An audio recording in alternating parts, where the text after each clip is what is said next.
시편 133편은 가장 짧은 장 중에 하나라고 말할 수 있겠죠. 거기 말씀 꺼내 보면은 그 구절의 맨 마지막에 거기서 여호와께서 복을 명령하셨다 이렇게 말씀했습니다. 복이 있을지어다 하는 것이죠. 우리가 알지 않습니까? 처음부터 주께서 온 땅을 창조하실 때도 빛이 있으라 하시니 빛이 있었습니다. 주의 말씀의 능력, 창조 능력입니다. 그 하나님께서 복이 있을지어다 하시니 복이 있는 것입니다.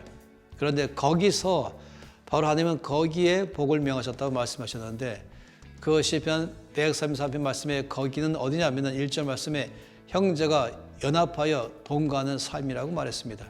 다시 말하면 두 사람 이상이 모일 때마다 연합하는 연합 속에 하나님 거기에 복을 명령하심으로 그들이 모인 목적을 주께서 충분히 이루도록 하게 하신다라고 말씀했습니다.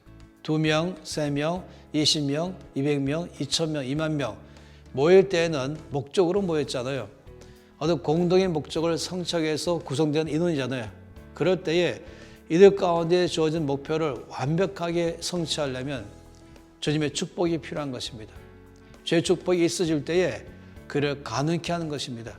마치 오병이어를 가지고 주의 손에 드시고 하늘 향해 바라보시면서 축사하시고 띄워주실 때에 5,000명이 다 먹고도 남았다고 말씀했습니다. 우리는 두 사람 모이든 10명 모이든 마치 주의 손에 들려져 있는 오병이어 같습니다.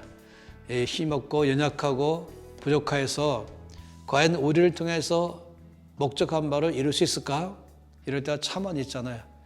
가령 왕의 재정학교에 간사가 모였을 때에 주께서 이 학교에 오는 모든 학생들을 엄청나게 축복해서 배불리 먹게 하시고 그리고 정말로 세상을 바꾼 사람으로 이들의 큰 간증이 있게 원하시는데 이때에 이 간사들을 통해서 하실 것인데 주께서 이 간사들에게 복이 있을지어다 하시면 이 간사들을 통해서 모인 모든 학생들을 넉넉하게 먹게 하는 것입니다.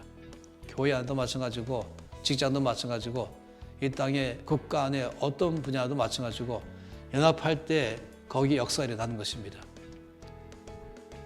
부흥에 관해서 나와 있는 이 사례들을 수집해 갖고 이걸 가지고 만들어낸 데가 있었어요. 조지 오티 주니어라고 제가 알고 있는 사역자입니다. 그는 세계 여러 나라의 도시 가운데 일어났던 이 엄청난 부흥들에 대한 것만 모았을 때 그것을 쭉 보면서 공통적인 것은 그들이 거기서 늘 연합했다는 것입니다. 교파를 초월하고 교단을 초월하고 무슨 조직을 만드는 것이 아니라 오직 선의 하나님 한 분 앞에 조직을 떠나서 이 도시의 부흥을 위해서 이 지역의 복음화를 위해서 이 나라의 부흥을 위해서 아무런 다른 사심이 없이 오직 이것 때문에 믿는 자들이 함께 모여서 전심으로 예비하며 기도할 때 언제나 거기에 주께서 축복하심으로 그 도시와 지역이 바뀐 것이 이 부흥의 모든 케이스였던 것입니다. 그러니 시편 133의 말씀은 정말로 영적인 면에서 아주 중요한 진리입니다. 사단이 제일 무서워하는 것은 강력한 능력 가진 사람들이 아니라 강력한 조직도 아니고 엄청나게 많은 이 자본을 갖고 있는 것도 아니고 연약하고 힘없고 부족함이 많이 있지만 엉성해 보이지만은 그들이 서로 연합하는 삶을 살아가는 것 원수가 이들을 제일 무서워하는 것입니다. 왜냐하면 재능은 능력은 지혜는 재물은 다 하나님께 있습니다. 주께서 복이 있을지어다 명하시면서 거기에 필요한 모든 것을 보여주시면은 그 팀을 통해서 주의 뜻을 성취하기 때문에 그렇습니다. 여러분이 어디에 가시든지 거기에서 연합을 일으키는 사람 되도록 하십시오. 어떤 사람들은 어디 가든지 팀을 깨트리는 사람이 있습니다.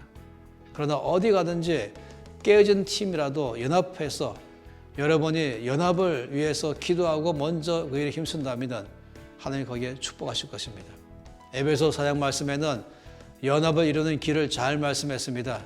거기는 겸손과 온유와 사랑과 오래 참음과 용납 이 5가지 기둥이 바로 연합을 이루는 중요한 기둥이라고 말한 것입니다. 서로 겸손한 것, 서로 온유한 것, 서로 있는 그대로 조건 없이 사랑하는 것, 그리고 서로에 대해서 오랫동안 참는 것, 그리고 있는 그대로를 받아들이는 용납하는 것, 이것만 있으면 하나 되는 비결인 것입니다. 그래서 서로 비방하고 서로 무시하고 그리고 서로에 대해서 무관심하고 냉담하고 냉랭하고 남의 허물과 약점만 들춰내기 시작하고 자기 자신의 개인적인 이익만 추구한다면 거기에는 마음이 깨져 나가면서 연합이 일어날 수 없습니다. 그러면 원수먹이만 뒤에서 웃고 있겠죠.